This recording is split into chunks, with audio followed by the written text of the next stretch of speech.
नमस्कार सभी साथियों को स्वागत करता हूं सभी का इस यूट्यूब चैनल पर जिसका नाम है स्टडी विद पीएन लोधा। साथियों, रीट मेंस एग्जाम 2023 के लिए शैक्षिक परिदृश्य और तकनीकी से 40 बेहद महत्वपूर्ण प्रश्नों का रिवीजन करने वाले हैं। अंतिम समय के लिए ये रिवीजन बेहद ज़्यादा जरूरी है साथियों।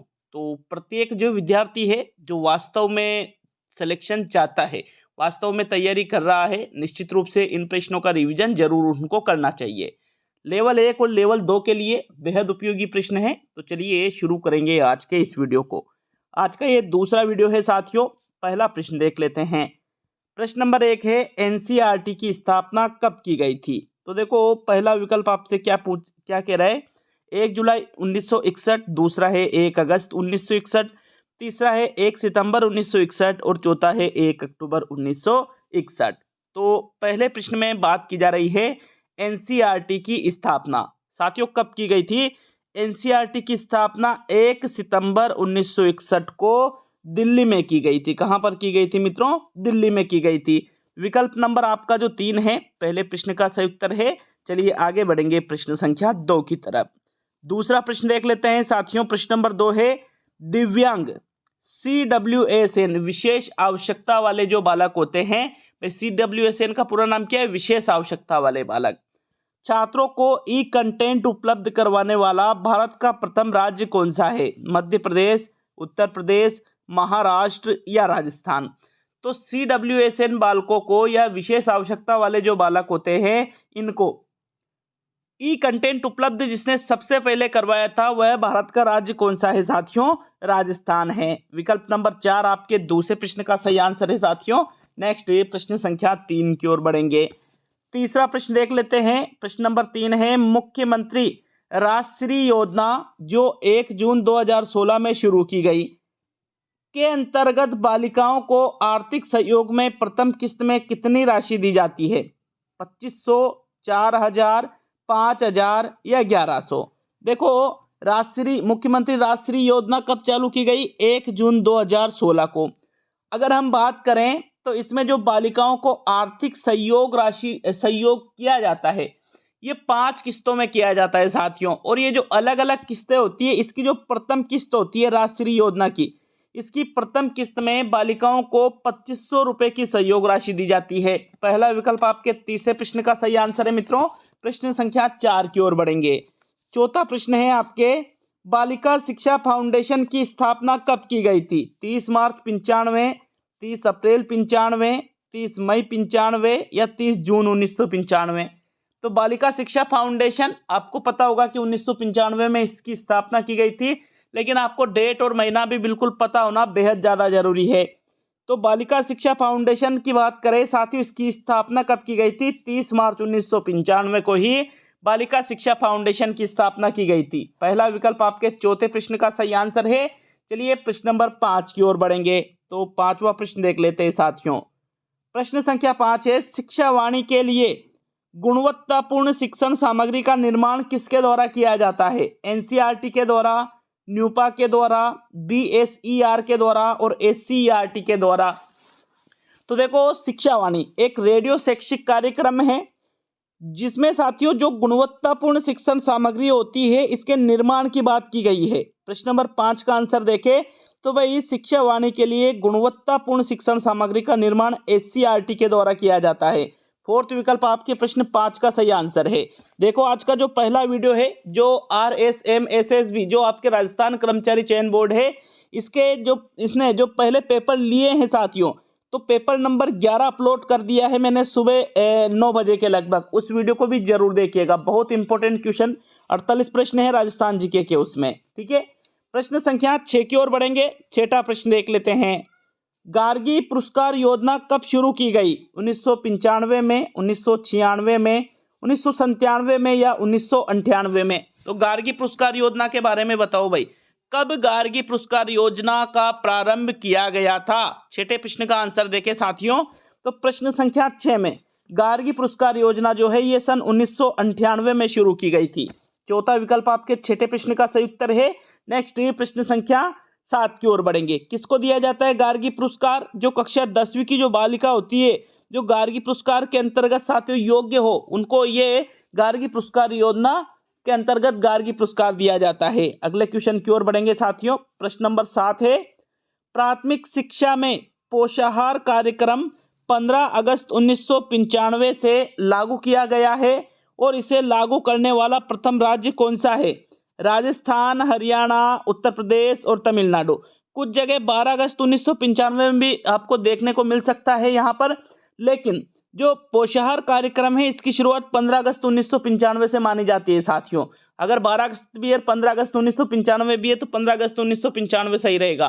ठीक है, और 15 अगस्त 1995 ही विकल्प में नहीं दिया गया है, तो फिर आपके 12 अगस्त सही रहेगा। ठीक है, और इस कार्यक्रम को, इस पोषाहार कार्यक्रम को, ये कक्षा 1 से 5 तक के लिए लागू किया गया था 15 अगस्त 1995 को।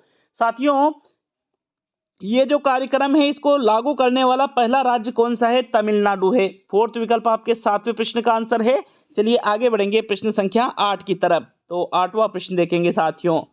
प्रश्न नंबर 8 है, नो बैग डे के अंतर्गत माह के द्वितीय शनिवार में कार्यक्रम आयोजित किया जाता है। राजस्थान को पहचानो, भाषा कौशल विकास, खेलेगा राजस्थान, बढ़ेगा राजस्थान और मैं वैज्ञानिक बनूंगा। तो देखो, कोरोना काल की समाप्ति के बाद में इस कार्यक्रम को शुरू किया गया था। किस कार्यक्रम को? नो बैग डे को। और इसके अंतर्गत जो माह का द्वितीय शनिवार आता है ना, इसमें साथियों कौन सा कार्यक्रम आयोजित किया जाता है? तो भाई इसमें द्वितीय शनिवार में, माह के द्वितीय शनिवार में नो बैग डे के अंतर्गत भाषा कौशल विकास सिखाया जाता है। जबकि जो प्रथम शनिवार होता है महीने का, उसमें राजस्थान को पहचानो, ये वाला कार्यक्रम होता है। तो जो 5 यहाँ पर कार्यक्रम की जो सूची है वो आप सभी को पता होना चाहिए साथियों। दूसरा विकल्प प्रश्न नंबर 8 का सही उत्तर है। नेक्स्ट प्रश्न संख्या 9 की ओर बढ़ते हैं। तो चलिए 9वां प्रश्न देख लेंगे। विद्यालय प्रबंधन समिति की कौन सी धारा में कार्यकारिणी पदाधिकारियों के चुनाव का प्रावधान है? धारा नंबर 11, 12, 13 या 14। तो देखो, एसएमसी की बात की जा रही है। एसएमसी की वह धारा जिसमें जो कार्यकारिणी, जो पदाधिकारी है, उनका चुनाव किया जाता है साथियों। कितने होते हैं टोटल इसमें? विद्यालय प्रबंधन समिति में की जो कार्यकारिणी समिति होती है, इसमें कितने सदस्य होते हैं? 16 सदस्य होते हैं। और इसमें इनके चुनाव का जो प्रावधान है वो कौन सी धारा में किया गया है साथियों? धारा नंबर 13 में किया गया है। थर्ड विकल्प 9वें प्रश्न का सही आंसर है। चलिए आगे बढ़ेंगे प्रश्न संख्या 10 की ओर। 10वां प्रश्न देखने से पहले सूचना दे दूं सभी को, 149 वाला जो कोर्स है study with PN Lodha application पर, इसमें आपको रीट मेंस लेवल 1 के लिए साथियों पूरे 150 प्रश्नों का पेपर नंबर 18वां, लेवल 2 हिंदी के लिए पेपर नंबर 16वां, लेवल 2 एसएसटी के लिए पेपर नंबर 15वां आज शाम को या फिर कल सुबह, आज शाम लगभग हो जाएगा, नहीं तो कल सुबह 8 बजे 101% आपको पेपर अवेलेबल करवा दिया जाएगा साथियों ऐप पर। तो आप निश्चित रूप से अंतिम समय में इन टेस्टों को जरूर अटेंड करिएगा, क्योंकि बिल्कुल एग्जाम बेस्ड क्वेश्चन वहां पर बनाए जाएंगे। सही तरीके से आप अपना आकलन कर सकते हो वहां पर। तो देखो 10वां प्रश्न देखेंगे। प्राथमिक शिक्षा के प्रसार के लिए नीति का सुझाव सबसे पहले किसने दिया? कोटारी शिक्षा आयोग 64-66, वुड घोषणा पत्र 1854, माध्यमिक शिक्षा आयोग 1952-53 और इनमें से सभी। तो देखो, जो 10वां प्रश्न है आपके पूछ रहे प्राथमिक शिक्षा की बात की जा रही, इसका प्रसार करना है। प्राथमिक शिक्षा के प्रसार के लिए नीति का जो सुझाव दिया गया था, वुड घोषणा पत्र 1854 में सबसे पहले दिया गया था साथियों। दूसरा विकल्प 10वें प्रश्न का सही आंसर है। देखिएगा प्रश्न नंबर 12 को, बैक टू स्कूल कार्यक्रम है, ये एक उपचारात्मक कार्यक्रम है, ये एक निदानात्मक कार्यक्रम है और ये एक सतत कार्यक्रम है, या फिर ये एक व्यापक कार्यक्रम है। तो बैक टू स्कूल कार्यक्रम के बारे में प्रश्न संख्या 12 में देखिएगा, 12वें प्रश्न में क्या आपका आंसर होगा। देखो, आज जो है इस वीडियो के बाद में एक और वीडियो डालूंगा मैं, एग्जाम से संबंधित वीडियो रहेगा साथियों कि एग्जाम में किस प्रकार से अपने आप को तैयार करके जाना है, किस प्रकार से एग्जाम में आपको क्या क्या चीजें करनी है, क्या क्या सावधानियां रखनी है, क्या क्या गलतियां नहीं करनी है, इन सभी के बारे में विस्तार पूर्वक बात करेंगे। 10 से 15 मिनट का वीडियो रहेगा, तो उसको जरूर अटेंड करिएगा।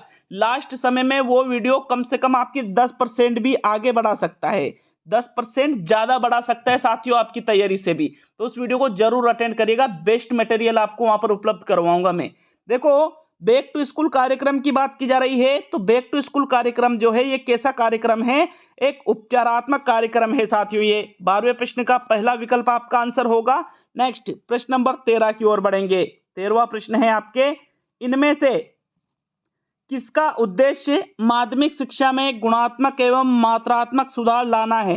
राज्य सरकार, केंद्र सरकार, आरबीएससी या राजस्थान माध्यमिक शिक्षा परिषद। तो इनमें से जिसका उद्देश्य जो माध्यमिक शिक्षा है इसमें गुणात्मक भी परिवर्तन हो, गुणात्मक भी परिवर्तन क्या सुधार हो और मात्रात्मक भी सुधार हो, तो ये इनमें से किसका उद्देश्य है साथियों? राजस्थान माध्यमिक शिक्षा परिषद का ये उद्देश्य है।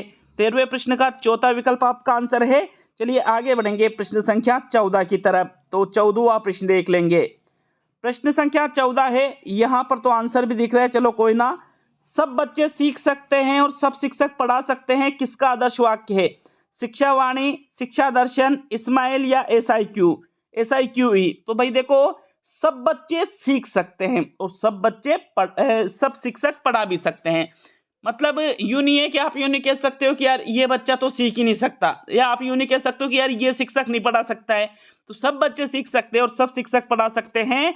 ये जो आदर्श वाक्य है ये किसका है? SIQE का है साथियों। फोर्थ विकल्प 14वें प्रश्न का सही आंसर है। देखो जो SIQE कार्यक्रम है ये कब से प्रारंभ है? 1 मई 2015 से SIQE कार्यक्रम चल रहा है। ये भी आपको याद रखना होगा कि SIQE जो है ये कब से चल रहा है? 1 मई 2015 से। चलिए 15वां प्रश्न देख लेंगे। प्रश्न नंबर 15 है आपके, शिविरा का प्रथम अंक किस महीने में प्रकाशित होता है? जुलाई के महीने में, जनवरी के महीने में, अगस्त के महीने में या जून के महीने में? तो शिविरा का जो प्रथम अंक है भाई, शिविरा शिक्षा विभाग राजस्थान शिविरा का पूरा नाम है। अगर हम बात करें इसके प्रथम अंक की, तो इसका प्रथम अंक जो है ये कब प्रकाशित होता है? जुलाई के महीने में प्रकाशित होता है साथियों। पहला विकल्प 15वें प्रश्न का सही उत्तर है। देखिएगा शिविरा में एक साल में टोटल 11 अंक प्रकाशित होते हैं। कितने? टोटल 11 अंक, जिसमें साथियों प्रथम अंक जुलाई में प्रकाशित होता है, जून में कोई अंक प्रकाशित नहीं होता इसका। तो यहाँ बिल्कुल आपके जो पहला विकल्प है ये आपका आंसर होगा। नेक्स्ट 16वें प्रश्न को देखेंगे। प्रश्न संख्या 16 है आपके, राज्य शैक्षिक अनुसंधान एवं प्रशिक्षण परिषद SCERT की स्थापना कब की गई थी? तो 11 नवंबर 1976, 11 नवंबर 1979, 11 नवंबर 1975 और 11 नवंबर 1978। राज्य शैक्षिक अनुसंधान एवं प्रशिक्षण परिषद SCERT की बात है ये साथियों, बहुत ही इंपॉर्टेंट है ये क्वेश्चन भी। बात करें इसकी स्थापना की तो कब की गई थी इसकी स्थापना? 11 नवंबर 1978 को ही SCERT की स्थापना की गई थी। 16वें प्रश्न में फोर्थ विकल्प आपका आंसर होगा। नेक्स्ट प्रश्न नंबर 17 की ओर बढ़ेंगे। तो चलिए 17वां प्रश्न देखेंगे। डाइट का संबंध किस बुक से है? रेड बुक से है, ग्रीन बुक से है, व्हाइट बुक से है या पिंक बुक से है? तो डाइट जिला शिक्षक एवं प्रशिक्षण संस्थान प्रत्येक जिले के मुख्यालय पर साथियों स्थित है राजस्थान में। बात करेंगे कि डाइट का जो संबंध है वो इनमें से कौन सी बुक से है? तो भाई डाइट का संबंध जो है वो कौन सी बुक से है? पिंक बुक से है साथियों। फोर्थ विकल्प 17वें प्रश्न का सही आंसर है। देखिए पिंक बुक की बात करें तो पिंक बुक का जो प्रकाशन है मानव संसाधन एवं विकास मंत्रालय MHRD ने नवंबर 1989 में किया था साथियों। और पिंक बुक में डाइट के टोटल 7 विभाग है। कितने विभाग है? 7 विभाग। तो सारी चीजें क्लियर होना चाहिए कि डाइट का संबंध कौन सी बुक से? पिंक बुक से। पिंक बुक का प्रकाशन किसने किया? MHRD ने। कब? नवंबर 1989 में। इसमें कुल डाइट के कितने विभाग है? तो 7 विभाग है। ठीक है यहाँ तक सभी के। नेक्स्ट 18वें प्रश्न की ओर बढ़ेंगे। प्रश्न नंबर 18 है मित्रों आपके, राजस्थान राज्य पाठ्य पुस्तक मंडल का उद्देश्य है पाठ्य पुस्तकों का वितरण करना, पाठ्य पुस्तकों का मुद्रण करना, नोडल केंद्रों तक पाठ्य पुस्तकों की पहुंच और इनमें से सभी। तो राजस्थान राज्य पाठ्य पुस्तक मंडल का उद्देश्य प्रश्न संख्या 18 में पूछ रहा है आपसे। भाई 18वें प्रश्न का आंसर देखें तो पहला विकल्प बिल्कुल सही है, पाठ्य पुस्तकों का वितरण करना भी इसका उद्देश्य है, पाठ्य पुस्तकों का मुद्रण मतलब उनको छापना ये भी इसका उद्देश्य है, और नोडल केंद्रों तक पाठ्य पुस्तकों की पहुंच हो ये भी पाठ्य पुस्तक मंडल का उद्देश्य साथियों राजस्थान में। मतलब 18वें प्रश्न का जो चौथा विकल्प है इनमें से सभी आपका आंसर होगा। नेक्स्ट 19वां क्वेश्चन देख लेते हैं। प्रश्न संख्या 19 है मित्रों आपके, दीक्षा ऐप किसकी तरफ से तैयार किया गया था? दीक्षा ऐप की बात की जा रही है। मानव संसाधन विकास मंत्रालय, सूचना व तकनीकी मंत्रालय, समाज कल्याण बोर्ड और खुला विश्वविद्यालय। तो इनमें से जो दीक्षा ऐप है, दीक्षा ऐप की बात की जा रही है मित्रों, किसकी तरफ से इसको तैयार किया गया था? तो भाई 19वें प्रश्न का आंसर देखिए, दीक्षा ऐप जो है ये मानव संसाधन एवं विकास मंत्रालय की तरफ से तैयार किया गया था, MHRD। साथियों MHRD का नाम बदलकर नवीन शिक्षा नीति जो है, राष्ट्रीय शिक्षा नीति 2020, इसमें क्या कर दिया गया है, शिक्षा मंत्रालय कर दिया गया है। याद रखना इसको भी। 19वें प्रश्न का पहला विकल्प आपका आंसर होगा।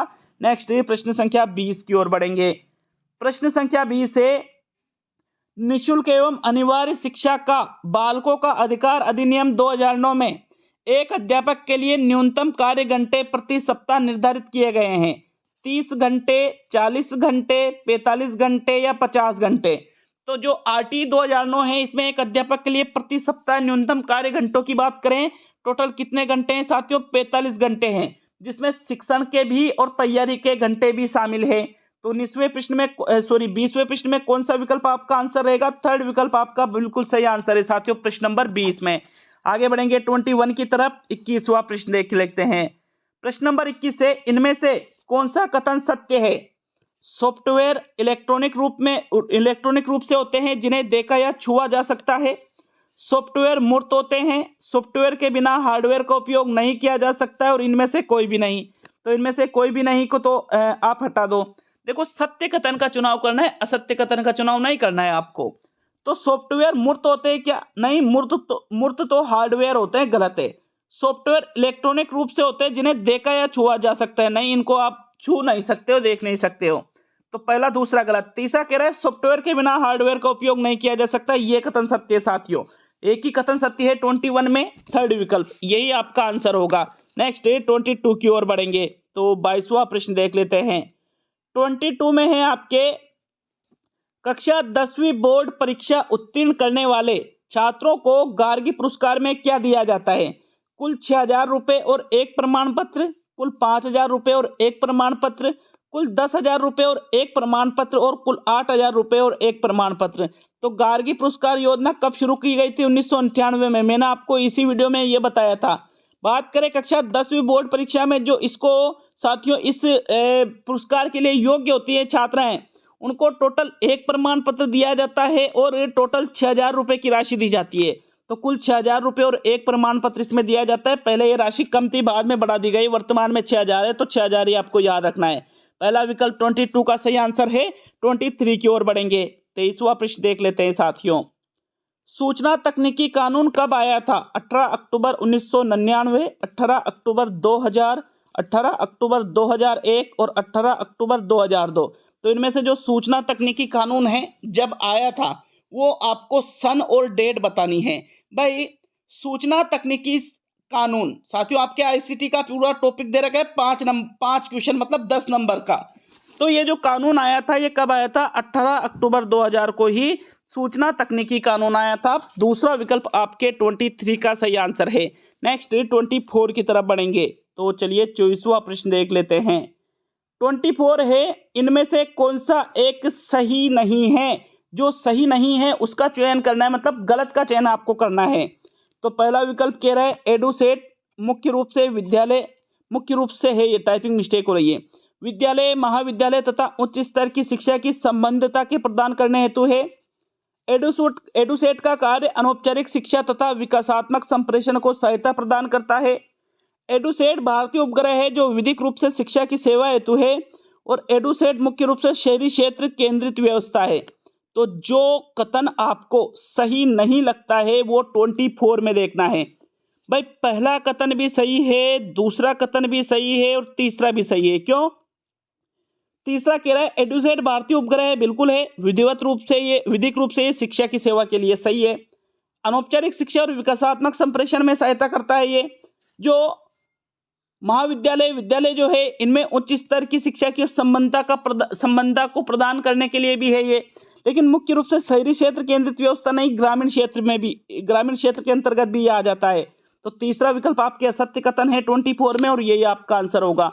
25 की ओर बढ़ेंगे। 25वां प्रश्न है साथियों आपके, प्रथम राष्ट्रीय शिक्षा नीति कब आई थी। 24 जुलाई 1968, 24 अगस्त 68, 24 सितंबर 68 या 24 अक्टूबर 68। तो जो प्रथम राष्ट्रीय शिक्षा नीति 1968 में आई थी, ये कौन से महीने में आई थी साथियों। 25 का आंसर देख लेते हैं। भाई, प्रथम अभी तक टोटल 3 राष्ट्रीय शिक्षा नीतियां आ चुकी है, 1968 वाली, 1986 वाली और 2020 वाली। जो प्रथम राष्ट्रीय शिक्षा नीति 1968 थी, ये 24 जुलाई 1968 को आई थी। विकल्प एक आपके 25वें प्रश्न का सही आंसर है। नेक्स्ट 26 को देख लेते हैं। तो 26वां प्रश्न है आपके, निम्न में से कौन से स्तर हेतु राजस्थान राज्य पाठ्य पुस्तक बोर्ड विद्यालय पुस्तकों के उन्नयन हेतु अनुसंधान का कार्य करती है? प्राथमिक तथा माध्यमिक, प्राथमिक तथा उच्च प्राथमिक, माध्यमिक और उच्च माध्यमिक। तो 26 का आंसर बताओ भाई। राजस्थान राज्य पाठ्य पुस्तक बोर्ड जो है साथियों, बोर्ड विद्यालय पुस्तकों के उन्नयन के लिए अनुसंधान के कार्य की बात की जा रही है। किसकी बात की जा रही है? अनुसंधान के। तो ये जो है ये प्राथमिक तथा उच्च प्राथमिक स्तर के लिए अनुसंधान का कार्य करती है। दूसरा विकल्प 26 का सही आंसर है। नेक्स्ट 27 की ओर बढ़ेंगे। 27वां प्रश्न है आपके, राजस्थान शिक्षा नीति 2020 का उद्देश्य शिक्षा बिना बोझ के, सबका साथ सबका विकास, भारत को एक वैश्विक ज्ञान महाशक्ति बनाना और सब पढ़े सब बड़े। बहुत इंपॉर्टेंट क्वेश्चन है। एनईपी 2020 में से आपके 100% प्रश्न बनने वाला है। तो एनईपी 2020 से बेसिक चीजें सभी को पता होना चाहिए। अगर हम बात करें एनईपी 2020 की, किसका उद्देश्य क्या है, तो भाई इसका उद्देश्य है भारत को एक वैश्विक ज्ञान महाशक्ति बनाना। ये नेशनल एजुकेशन पॉलिसी 2020 का उद्देश्य है साथियों। 27 का थर्ड विकल्प आपका आंसर है। नेक्स्ट 28 की तरफ बढ़ेंगे। तो 28वां प्रश्न है, देखिएगा 28वें प्रश्न को, सर्व शिक्षा अभियान के अंतर्गत किस भेद को कम करने हेतु अलग से लड़के तथा लड़कियों, अनुसूचित जाति तथा अनुसूचित जनजाति के लक्ष्य को निर्धारित करना आवश्यक है? लिंग तथा आर्थिक भेद, लिंग तथा सामाजिक भेद, परिवार तथा स्तर के भेद और आर्थिक तथा सामाजिक भेद। तो वह जो विकल्प जो आपको इसमें सही लगता है वो कौन से नंबर पर है? 28 का आंसर बताओ भाई।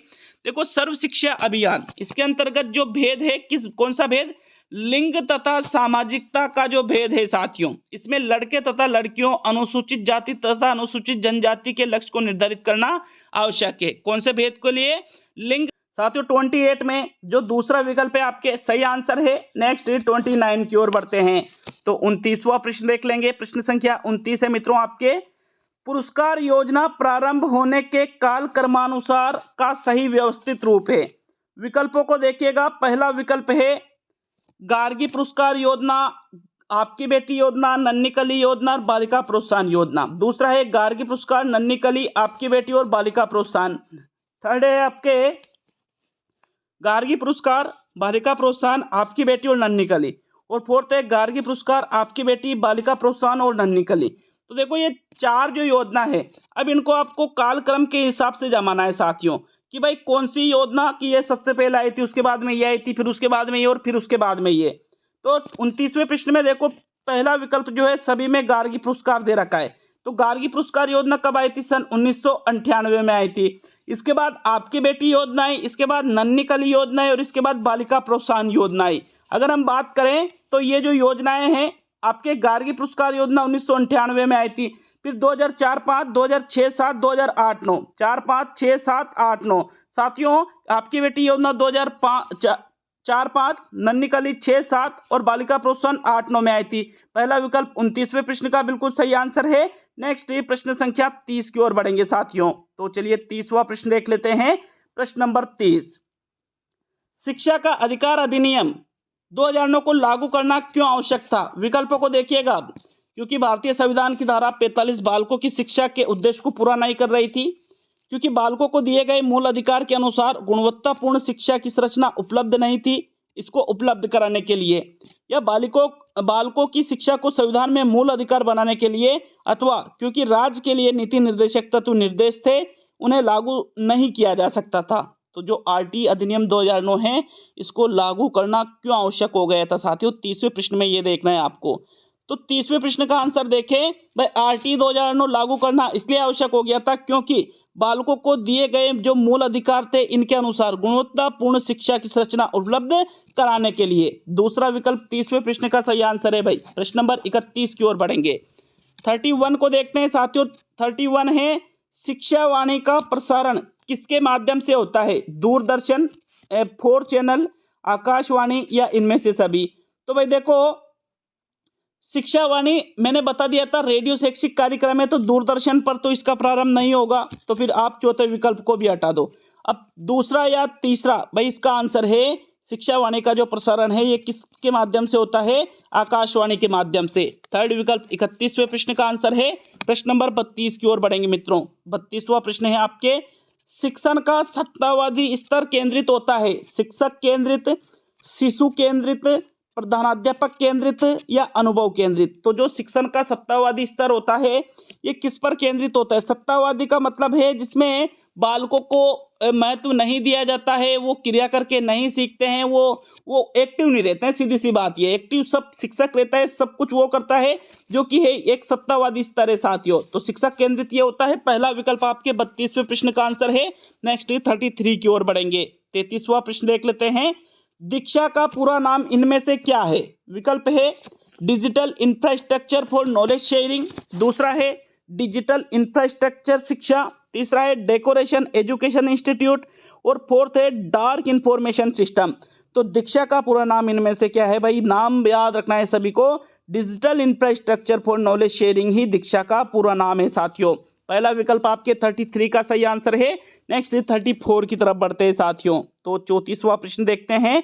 SIQE का पूरा नाम क्या है? State institute of quality education, state initiative for quality education, state initiative of quality education और state improvement programme for quality education. तो SIQE का पूरा नाम 34 में देखिएगा साथियों। भाई SIQE जो है ये कार्यक्रम साथियों आपके 2015 में चला था। अगर हम बात करें इसके पूरे नाम की तो इसका पूरा नाम क्या है? State initiative for quality education. विकल्प नंबर आपका 2 जो है 34 का सही आंसर है साथियों। 35 की ओर बढ़ेंगे। 35 को देख लेते हैं। 35वां प्रश्न क्या पूछ रहा है आपसे? तो प्रश्न संख्या 35, निपुण भारत मिशन कार्यक्रम का प्रारंभ कब किया गया था? निपुण भारत मिशन कार्यक्रम मित्रों 5 जुलाई 21, 15 सितंबर 21, 5 अगस्त 2020 या 2 फरवरी 2022। निपुण भारत मिशन कार्यक्रम बताओ भाई इनमें से कौन से डेट में निपुण भारत मिशन कार्यक्रम का आरंभ किया गया था? 35वें प्रश्न का आंसर देख लेते हैं आपके 35 में। विकल्प नंबर जो 1 है 5 जुलाई 2021, बिल्कुल इसी दिन निपुण भारत मिशन कार्यक्रम का आरंभ किया गया था। तो पहला विकल्प आपके 35वें प्रश्न का आंसर है। नेक्स्ट 36 की ओर बढ़ेंगे साथियों। 36वां प्रश्न देख लेते हैं। प्रश्न नंबर 36 है, इनमें से कौन सा विद्यालय प्रबंधन समिति के बारे में सही नहीं है? विद्यालय के पड़ोस में लोगों को बालकों के अधिकारों के विषय में सरल तरीके से बताना, नामांकन व उपस्थिति को सुनिश्चित करना, विद्यालय में मध्याह्न भोजन योजना का प्रबोधन और अध्यापक प्रशिक्षण की योजना तैयार करना। तो जो विद्यालय प्रबंधन समिति है इसके बारे में जो कथन आपको सही नहीं लगता है वो देखना है। भाई विद्यालय प्रबंधन समिति SMC जो होती है, विद्यालय के पड़ोस में लोगों को बालकों के अधिकारों के विषय में सरल तरीके से बताना, ये भी SMC का एक कार्य है साथियों। तो ये तो आपका आंसर नहीं है। नामांकन व उपस्थिति को सुनिश्चित करना कि भाई SMC का ये भी कार्य है। SMC में जो सदस्य होते हैं कि जो विद्यालय में नामांकन है वो बड़े, उपस्थिति मतलब जो बालक विद्यालय में जिनका नामांकन है वो स्कूल आए, ये भी इसका एक कार्य है। विद्यालय में मध्याह्न भोजन योजना का प्रबोधन और अध्यापक प्रशिक्षण की योजना तैयार करना। तो बिल्कुल आपके चौथा विकल्प जो है SMC के कार्यों में नहीं आता है, क्योंकि अध्यापक प्रशिक्षण की योजना SMC थोड़ी करेगी साथियों, गवर्नमेंट का काम है ये तो। फोर्थ विकल्प आपके प्रश्न नंबर 36 का सही आंसर है। नेक्स्ट 37 की ओर बढ़ेंगे साथियों। 37वां प्रश्न देख लेते हैं। प्रश्न नंबर 37, हवा महल कार्यक्रम का प्रसारण किया जाता है सप्ताह में एक दिन शनिवार, सप्ताह में एक दिन मंगलवार, सप्ताह में एक दिन रविवार और सप्ताह में एक दिन बुधवार। तो हवा महल जो कार्यक्रम है साथियों इसका जो प्रसारण है सप्ताह में सिर्फ एक दिन किया जाता है, लेकिन वो दिन कौन सा है? 37वें प्रश्न का आंसर देख लेते हैं। भाई सप्ताह में एक दिन शनिवार को हवा महल कार्यक्रम का प्रसारण किया जाता है। पहला विकल्प 37वें प्रश्न का आंसर है। नेक्स्ट प्रश्न नंबर 38 की ओर बढ़ेंगे साथियों। तो चलिए 38 को देख लेते हैं। आपके 38 है, शैक्षिक सेवाओं के लिए समर्पित भारत का पहला उपग्रह है कलाम सेट 5, प्रथम, स्वयं प्रथम या एडुसेट। तो भाई जो शैक्षिक सेवाएं हैं इनके लिए समर्पित भारत का पहला उपग्रह इनमें से कौन सा है साथियों? एडुसेट जो है यही शैक्षिक सेवाओं के लिए समर्पित भारत का पहला उपग्रह है। फोर्थ विकल्प आपके 38 का बिल्कुल सही आंसर है। अब सेकंड लास्ट प्रश्न की ओर बढ़ेंगे, 39वें प्रश्न की ओर। साथियों अच्छा लगे वीडियो को लाइक शेयर जरूर करके जाइएगा। लास्ट समय में आपके लिए बेहद उपयोगी चीजें आपको उपलब्ध करवाई जा रही है, देखिए 39 को मुख्यमंत्री बाल गोपाल योजना संचालित है कक्षा 1 से 5 तक के लिए, कक्षा 1 से 8 तक के लिए, कक्षा 1 से 10 तक के लिए या कक्षा 1 से 12 तक के लिए। तो जो मुख्यमंत्री बाल गोपाल योजना है ये किस कक्षा से किस कक्षा तक है? 1 से 12 नहीं, 1 से 10 नहीं, बल्कि ये कक्षा 1 से लेकर के कक्षा 8वीं तक के जो बच्चे होते हैं उनके लिए मुख्यमंत्री बाल गोपाल योजना चलाई गई है साथियों, जिसमें बालकों को मिल्क पाउडर से तैयार दूध चीनी मिलाकर दिया जाता है गर्म करके। दूसरा विकल्प 39वें प्रश्न का आंसर है। अब आज का अंतिम और 40वां प्रश्न देख लेते हैं। तो चलिए 40वें प्रश्न की ओर बढ़ेंगे। शिक्षा के लिए जिला सूचना प्रणाली डाइस किसने विकसित की? न्यूपा, एनसीईआरटी, एसआईईआरटी और आईआईएससी। तो शिक्षा के लिए जो जिला सूचना प्रणाली या जो डाइस होती है साथियों, इनमें से किसके द्वारा विकसित की गई थी? न्यूपा के द्वारा विकसित की गई थी मित्रों। पहला विकल्प आपके 40वें प्रश्न का बिल्कुल सही उत्तर है। आज के 40 प्रश्नों का रिवीजन कंप्लीट होता है शैक्षिक परिदृश्य और तकनीकी के। इसके बाद जो वीडियो आएगा वो आपके लिए बेहतर से भी बेहतरीन वीडियो रहेगा साथियों, वो आपके लिए, तो उसको जरूर अटेंड करिएगा। 10 से 15 मिनट का वीडियो रहेगा जिसमें बहुत सारी जानकारी आपको एग्जाम से संबंधित दी जाएगी। तो मिलते हैं जल्दी अगले वीडियो में। बहुत बहुत धन्यवाद सभी का।